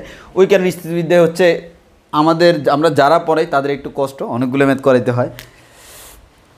আসো এবার আরেকটা ম্যাথ করাই। এই ম্যাথটা একবার বুয়েটেও আসছিল 2004-05 সালে। একটু আগে যে ম্যাথটা করেছিলাম সেটা 2018 সালেও বোর্ডে আসছিল সৃজনশীলে। তো এবারের ম্যাথটা হচ্ছে এল দৈর্ঘ্য বিশিষ্ট একটি সুতার এক প্রান্ত, এল দৈর্ঘ্য বিশিষ্ট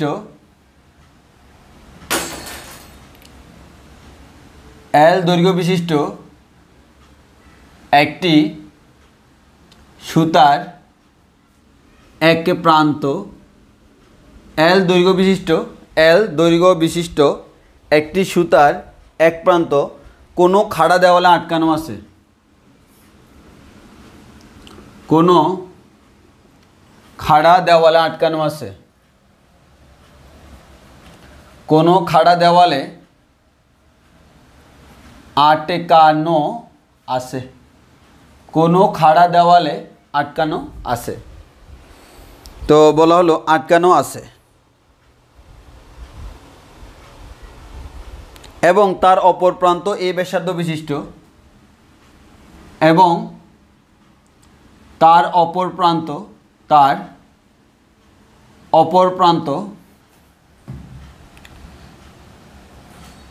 এ ব্যাসার্ধ বিশিষ্ট, এবং তার অপর প্রান্ত এ ব্যাসার্ধ বিশিষ্ট একটি সুষম গোলকের উপরস্থ, এ ব্যাসার্ধ বিশিষ্ট একটি সুষম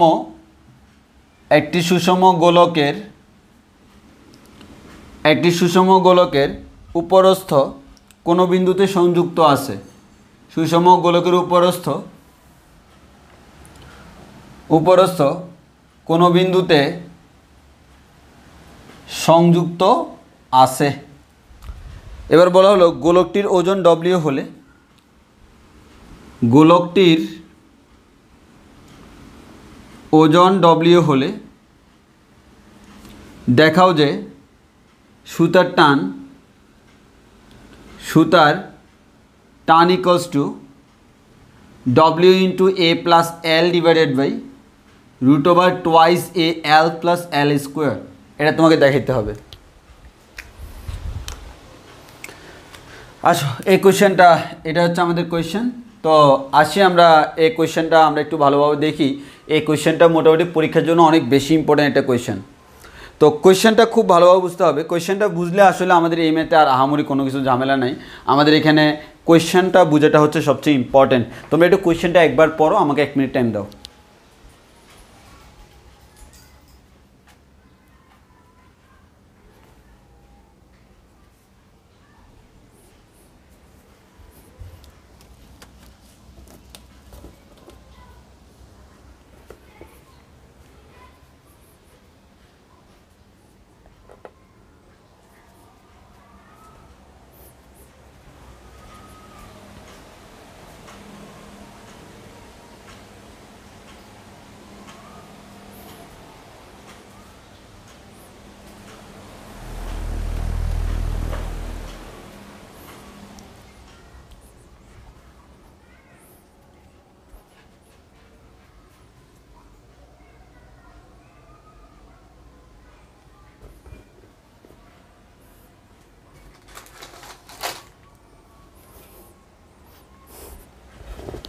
হ্যাঁ, এবার আসো এই মেটটা আমাদের ভিজুয়ালাইজ করে। আসলে আমার এখানে কোনো সুতো নাই, কোনো সুতা না, ওই কারণে সুতার কাজ করবে এই যে এইটা চার্জার, আর এখানে এই যে গোলক, এই গোলকের কাজ করবে এই বলটা। তাহলে ম্যাটটা বুঝতে তোমাদের খুব সুবিধা হবে।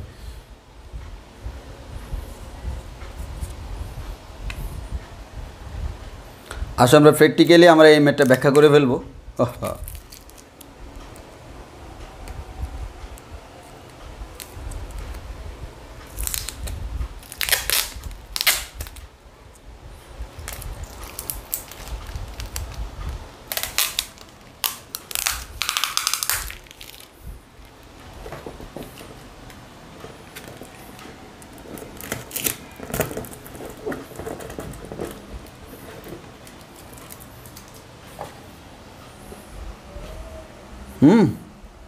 মোর দেন এনাফ।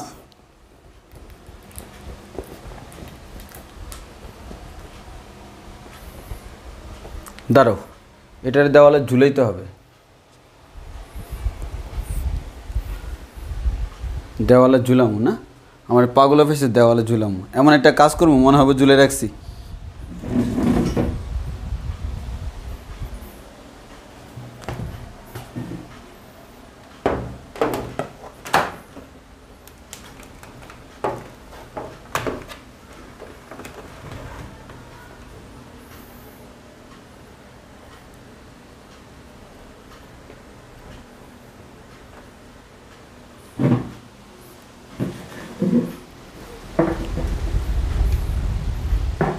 আচ্ছা, একটু খেয়াল করে দেখো।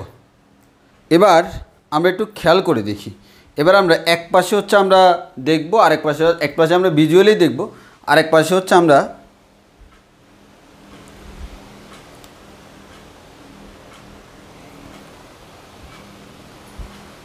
এই যে দেখো, এই বলটাকে অলরেডি আমি আটকাই দিছি একটু বোঝার সুবিধার্থে।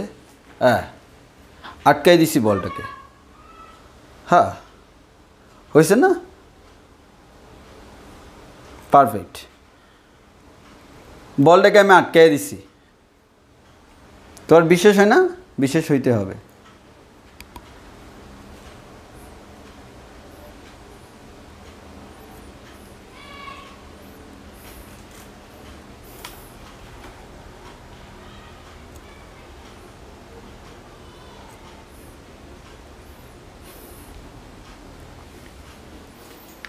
এবার দেখো আমরা কি করতেছি।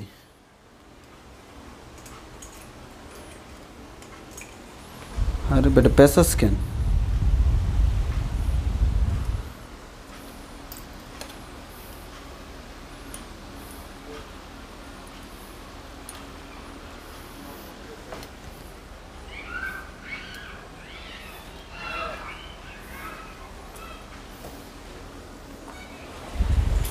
আচ্ছা দেখো, তাহলে এখানে দেখো এই যে এই বলটা আশা করি তোমরা দেখতে পাচ্ছ। এখন এটা হচ্ছে সেই গোলক। তাহলে তোমার কোয়েশ্চেন যেটা করছে, কোয়েশ্চেনে দেখো এল দৈর্ঘ্য বিশিষ্ট একটি সুতার এক প্রান্ত। তাহলে এটা হচ্ছে আমাদের এই যে এল দৈর্ঘ্য বিশিষ্ট একটি সুতা, এটা হচ্ছে আমার এল দৈর্ঘ্য বিশিষ্ট একটি সুতা। এখন একটু ভালো করে খেয়াল করে, এখানে সুতার দৈর্ঘ্য বলতে আমরা কি বুঝতেছি, এখানে যে সুতাটা, এই সুতাটা কিন্তু গোলকের যে পৃষ্ঠ, এটা হচ্ছে আমার সে কাঙ্ক্ষিত গোলক। এই গোলকের যে পৃষ্ঠটা দেখতেছো, পৃষ্ঠ থেকে সুতাটা আটকানো। তাহলে দেখো জাস্ট লাইক দ্যাট, এটা হচ্ছে আমার গোলক, এই গোলকের পৃষ্ঠ থেকে সুতাটা আটকানো। এতটুকু হচ্ছে, এটা হচ্ছে সুতার দৈর্ঘ্য, সুতার দৈর্ঘ্য এটাই হচ্ছে আমাদের সেই এল। তাহলে একটু ভালো করে খেয়াল করছো, এই যে এটা হচ্ছে আমার সেই সুতার দৈর্ঘ্য এল, এটা হচ্ছে আমার সেই সুতার দৈর্ঘ্য এল। তাহলে আমাদের সুতার দৈর্ঘ্য হচ্ছে এল। তো তোমাকে বলা হলো এল দৈর্ঘ্য বিশিষ্ট একটি সুতা। তাহলে সুতা কিন্তু দেখো গোলকের পৃষ্ঠ থেকে কাউন্ট করছি, গোলকের পৃষ্ঠ থেকে সুতা, কারণ গোলকের উপরে একটা মনে করো হুক লাগাই দিয়েছি, সেই হুক থেকে আটকানো, এই যে এরকম গোলকের পৃষ্ঠ থেকে, গোলকের সেন্টার থেকে না, আমি গোলকটার পৃষ্ঠে একটা সুতা আটকাই দিলাম। তাহলে সুতাটা কোত্থেকে আসে? গোলকের পৃষ্ঠ থেকে। তাহলে আমাদের গোলকের পৃষ্ঠ যেটা আছে, সেই গোলকের যে পৃষ্ঠ, সেই গোলকের পৃষ্ঠ থেকে সুতাটা আটকানো আছে। তাহলে একটু খেয়াল করো, আমাকে একটু বলিও যে দেখা যাচ্ছে কি না। দেখা যাচ্ছে, ওকে। তাহলে গোলকের পৃষ্ঠ থেকে আটকানো আছে। আগে এক প্রান্ত কোনো খাড়া দেওয়ালে, এক প্রান্ত এটা খাড়া দেওয়ালে আছে, এই যে এটা হচ্ছে দেওয়াল, এই যে এই অংশটা হচ্ছে কি দেওয়াল, এই যে দেখো দেওয়াল, এটা হচ্ছে দেওয়াল। এই দেওয়াল এক প্রান্তে এটা আটকানো আছে। তাহলে কিসের মাধ্যমে? সুতার মাধ্যমে। এখানে আমার তার হওয়ার কারণে এটা এঁকে বেঁকে আছে। যদি আমার সুতা হইতো তাহলে অবশ্যই এটা পারফেক্ট হইতো, তার হওয়ার কারণে একটু এঁকে বেঁকে আছে। সুতো হইলে এটা একবারে স্ট্রেট লাইন হইতো, একেবারে স্ট্রেট লাইন হইতো সুতো হইলে। আচ্ছা ব্যাপার না এটা। তাহলে আমাদের এটা এখান থেকে আটকানো আছে, ওকে। আচ্ছা ভালো কথা। এখন বলা হলো এক প্রান্ত খাড়া দেওয়ালে, এই যে এক প্রান্ত খাড়া দেওয়ালে আর অপর প্রান্ত হচ্ছে গোলকের উপর। এখন গোলকটা দেখো কি করবে, এই গোলকটা কি এভাবে থাকবে? তুমি দেখো গোলকটা কি আছে, গোলকটাকে আমি এভাবে ধরলাম, ছেড়ে দিলাম, কি হলো? একটা সময় যে গোলকটা কিন্তু দেওয়ালে টাচ করে ফেলছে। এর মানে হচ্ছে চিত্রটা হবে এরকম, এটা যদি গোলক হয় ভাইয়া, এটা হবে দেওয়াল, এবং আমাদের এখান থেকে এই বস্তুটা দেওয়ালের এখানে আটকানো আছে, এখান থেকে এতটুকু সুতার দৈর্ঘ্য এল, এবং এটাই হচ্ছে আমার সেই কাঙ্ক্ষিত গোলক। এখন একটু খেয়াল করো, আমাদের এটাই কিন্তু গোলক, এটা হচ্ছে আমার গোলক, এটাই হচ্ছে আমাদের সেই এই যে গোলকটা, গোলক। এবার তোমাকে বলা হলো দেওয়ালে আটকানো আছে এবং তার অপর প্রান্ত এই ব্যাসার্ধ বিশিষ্ট একটি গোলক, এই ব্যাসার্ধ বিশিষ্ট একটি সুষম গোলক। তাহলে গোলকের যে ব্যাসার্ধ,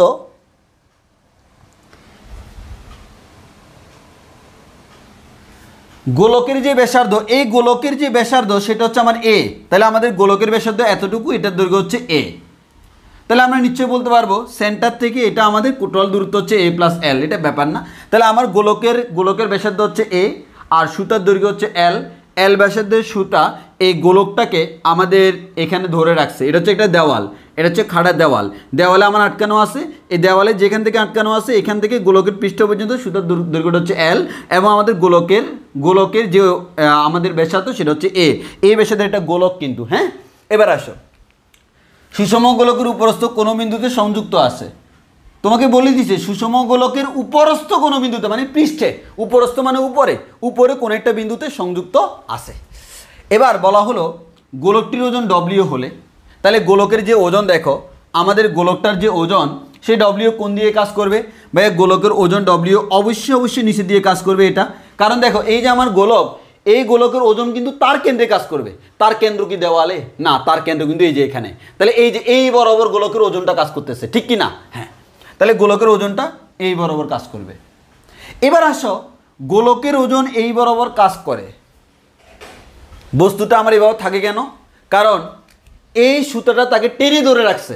এই যে সুতার উপর একটা টান বল কাজ করে, তাকে নাম দিচ্ছে হচ্ছে টি। সুতা যদি তাকে টি বলে না টানতো, সে থেমে থাকতো না, নিচে পড়ে যাইতো। সুতা টেনে ধরে রাখছে। আচ্ছা তোমার কি মনে হয়, আমার এই বস্তুটা, দেওয়ালটা যদি না থাকতো, এই বস্তুটা কি এভাবে থাকতো নাকি একেবারে সোজা হয়ে যেত? অবশ্যই সোজা হয়ে যাইতো, যে আমার বস্তুটা আমাদের এরকম সোজা হয়ে যাইতো। দেওয়াল থাকার কারণে দেওয়ালে আটকে গেছে, তাহলে অ্যাকচুয়ালি দেওয়ালে যেহেতু আটকে গেছে, সে কি দেওয়ালকে ধাক্কা দিচ্ছে না? দিচ্ছে। দেওয়াল তাকে প্রতিক্রিয়া বল দিবে না? অবশ্যই দিবে। তাহলে সে দেওয়ালে একটা ক্রিয়া বল দিবে, দেওয়াল প্রতিক্রিয়া স্বরূপ তার উপরে একটা এই দিকে একটা প্রতিক্রিয়া বল আর কাজ করবে। এই দেওয়ালের প্রতিক্রিয়া বল আর, বস্তুর ওজন ডব্লিউ, সুতার টান টি, এই তিনটা বলের কারণে আমাদের বস্তুটা সাম্যাবস্থায় থাকে। তিনটা বল সাম্যাবস্থা। কোন সূত্র? লামির সূত্র। তাহলে লামির উপপাদ্য অ্যাপ্লাই করব। তাহলে আমাকে বলো এই যে সিচুয়েশনটা তার সাথে এটা মিলছে কিনা, সিচুয়েশনের সাথে মিলছে কিনা। এই যে একটা গোলক, গোলকের ওজন কেন্দ্রে কাজ করবে।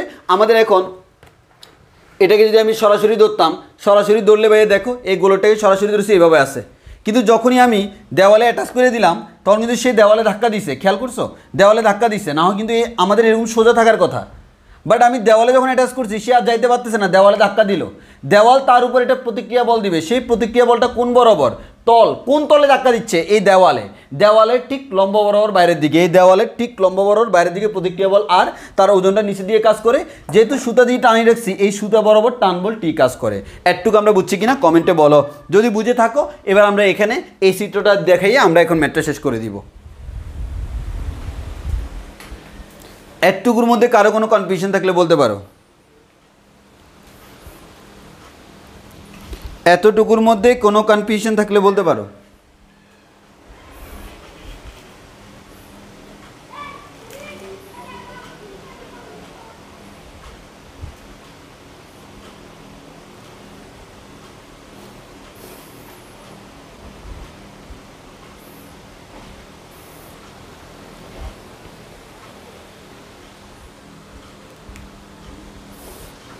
ওকে,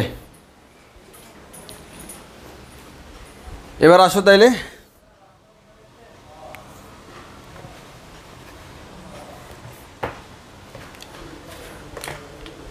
আচ্ছা, তাহলে আমাদের এটা হচ্ছে চিত্র, সেই চিত্রটা আমি আবার এখানে আঁকতেছি। হ্যাঁ, চিত্রটা আমি আবার এখানে আঁকতেছি। তো আসো সেই চিত্রটা এঁকে তোমাদেরকে এখানে দেখাই, একটু ভালো করে খেয়াল করে দেখবা। তাহলে আমি আবার আঁকতেছি। দেখো, এটা হচ্ছে আমার কোনো একটা গোলক, এটা হচ্ছে সেই কাঙ্ক্ষিত গোলক, যে গোলকের ব্যাসার্ধ হচ্ছে এ।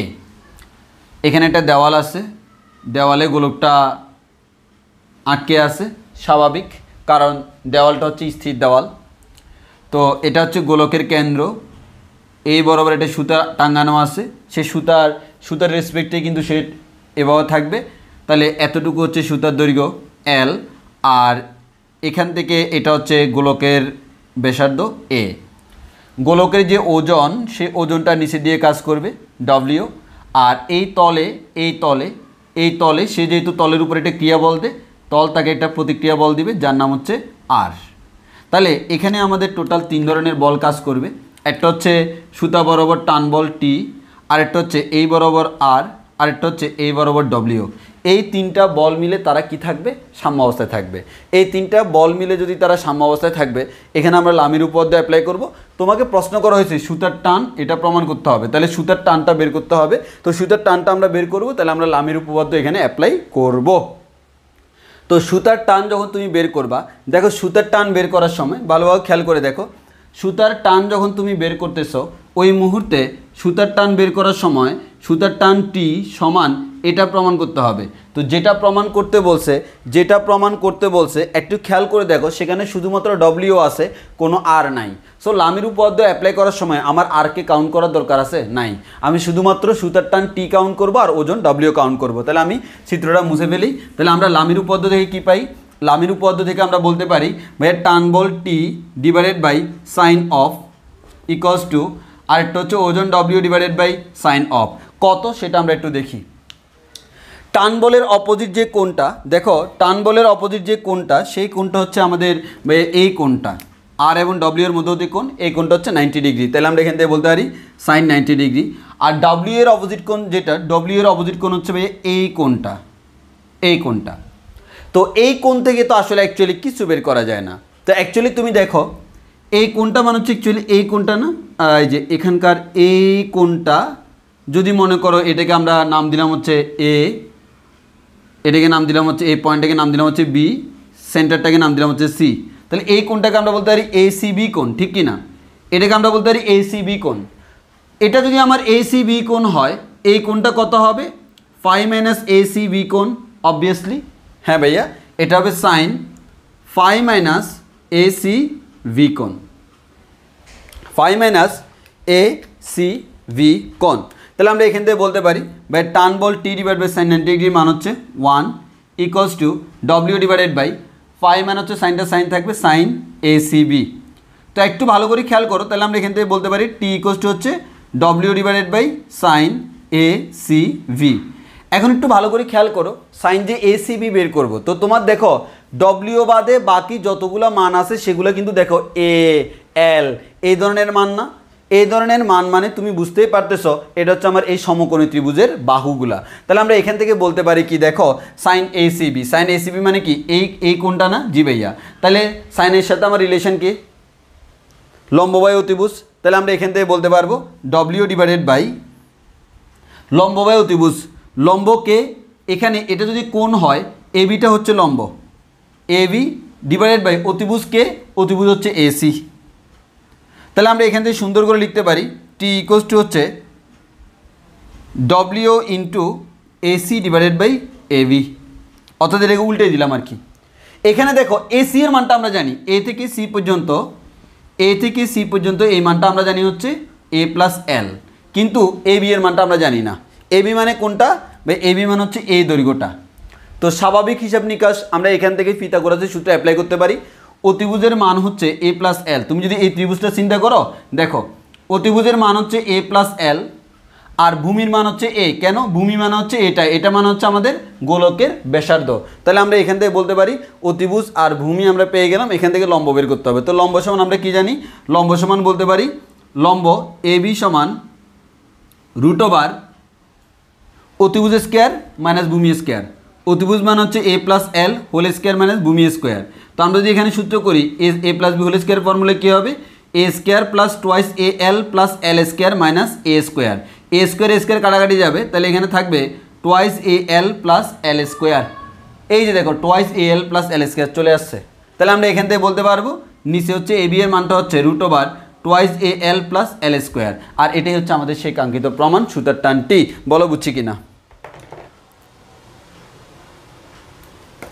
এটা বুঝছি কিনা বলো?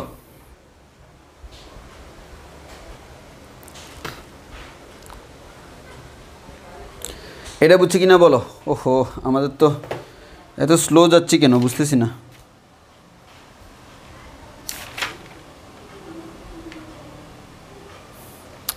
আমাদের আর 2টা ম্যাথ বাকি আছে।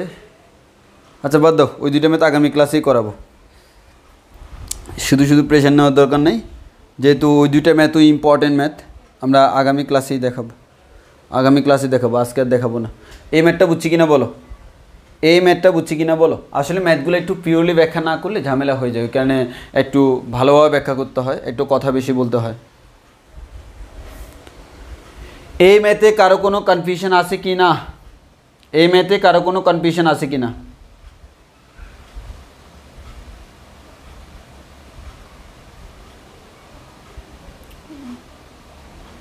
দুইটা ম্যাথ বাকি আছে, আমরা আগামী ক্লাসে করে, আজকে আর না করে, অনেকক্ষণ হয়ে গেছে।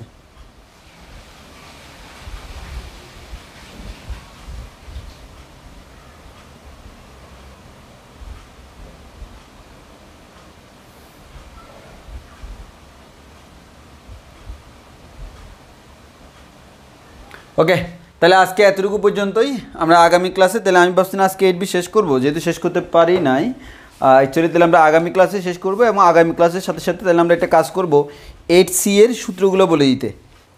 যদি আগামী ক্লাসে 8C এর সূত্রগুলো বলে দিই, এরপর আমরা 8C এর জন্য মোটামুটি 3টা ক্লাস লাগবে 8C পুরোটা কাভার করার জন্য। ওইখানে অনেকগুলো ম্যাথ আছে, 8C এর ম্যাথগুলো করতে একটু টাইম লাগবে, কারণ প্রত্যেকটা ম্যাথের মধ্যে অনেক কিছু বুঝার আছে।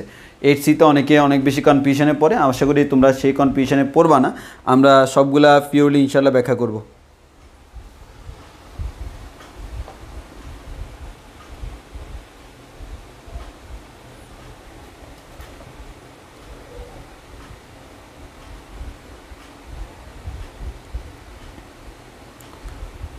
ওকে, আজকের ক্লাস এতটুকু পর্যন্ত। সবাই ভালো থেকো, সুস্থ থেকো, আল্লাহ হাফেজ।